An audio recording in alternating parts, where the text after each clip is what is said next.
The Cold War, explain. Hey there, history adventurers.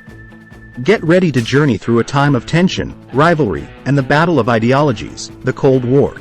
Imagine a world divided by the clash of superpowers, with the threat of conflict lurking beneath the surface. Get ready to uncover the story behind this chilly chapter in history. Picture this. It's the aftermath of World War II, and the world is caught in a different kind of struggle. The United States and the Soviet Union, two mighty nations, have emerged as rivals with vastly different beliefs. It's like a staring contest where neither side blinks. So, why was it called the Cold War?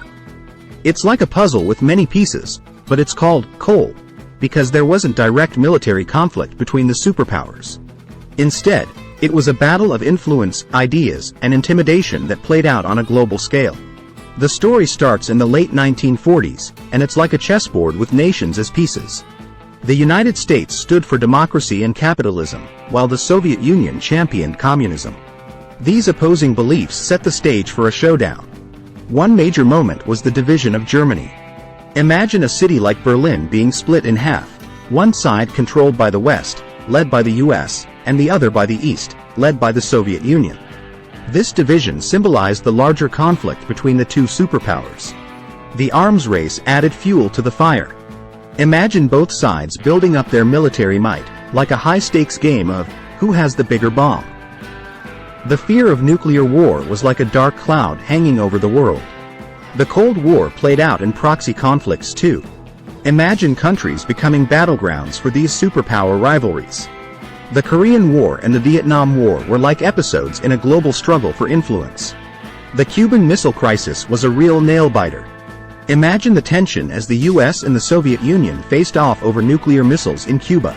It was like a high-stakes game of poker with the world watching, hoping that things wouldn't escalate to all-out war. But here's the twist.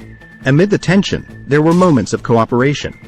Imagine astronauts from the US and the Soviet Union shaking hands in space, showcasing the potential for peaceful collaboration even during this icy standoff. Fast forward to the 1980s, and a new leader, Mikhail Gorbachev, emerged in the Soviet Union. He introduced reforms that eased tensions and paved the way for better relations between the superpowers. It was like a thaw in the icy Cold War. Finally, in 1991, the Cold War ended with the collapse of the Soviet Union. It was like the final chapter in a decades-long saga. The Berlin Wall fell, symbolizing the crumbling of the divisions that had once defined the world. So, why does the Cold War matter today?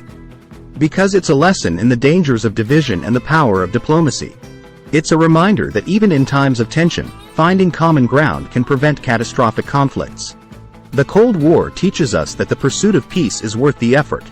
As we look back at this chapter in history, let's remember the heroes who worked behind the scenes to ease tensions. The Cold War shows us that even when faced with adversity, leaders can choose cooperation over confrontation and diplomacy over destruction. And there you have it. The story of the Cold War, a tale of ideologies, brinkmanship, and the quest for peace. Thanks for joining me on this journey through history. Let's honor the lessons learned from the Cold War by fostering understanding, dialogue, and unity in our own time.